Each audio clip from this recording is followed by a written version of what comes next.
നമുക്ക് സ്വർഗരാജ്യത്തിന്റെ പൗരത്വം ലഭിക്കണമെങ്കിൽ നാം നിരന്തരം ആ രാജ്യത്തിന്റെ പ്രവൃത്തികളെ തേടുകയും മനസ്സിലാക്കുകയും ചെയ്യണം.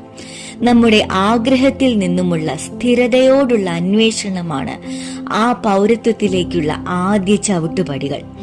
ഫിലിപ്പിയർ 3:14 പറയുന്നു, പിൻപിലുള്ളത് മറന്നും മുൻപിലുള്ളതിന് ആഞ്ഞും കൊണ്ട് ക്രിസ്തു യേശുവിൽ ദൈവത്തിന്റെ പരമവിളിയുടെ വിരുദിനായി ലാക്കിലേക്ക് ഓടുന്നു എന്ന്. പ്രിയരെ, ദൈവം തന്റെ സ്വപുത്രനെ നമുക്ക് നൽകിയിട്ട് നമ്മെ സ്വർഗരാജ്യ പൗരത്വം നേടുവാൻ വിളിക്കുന്ന ഒരു വിളിയുണ്ട്.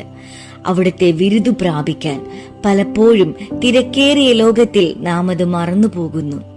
എന്നാൽ ഭൂമിയിൽ ഇരുന്നു കൊണ്ട് സ്വർഗരാജ്യത്തിന്റെ പൗരത്വം നേടുന്നത് തീരെയും എളുപ്പമല്ല. എന്നാൽ അത് അസാധ്യവുമല്ല. ഫിലിപ്പിയർ 4-ാം അധ്യായം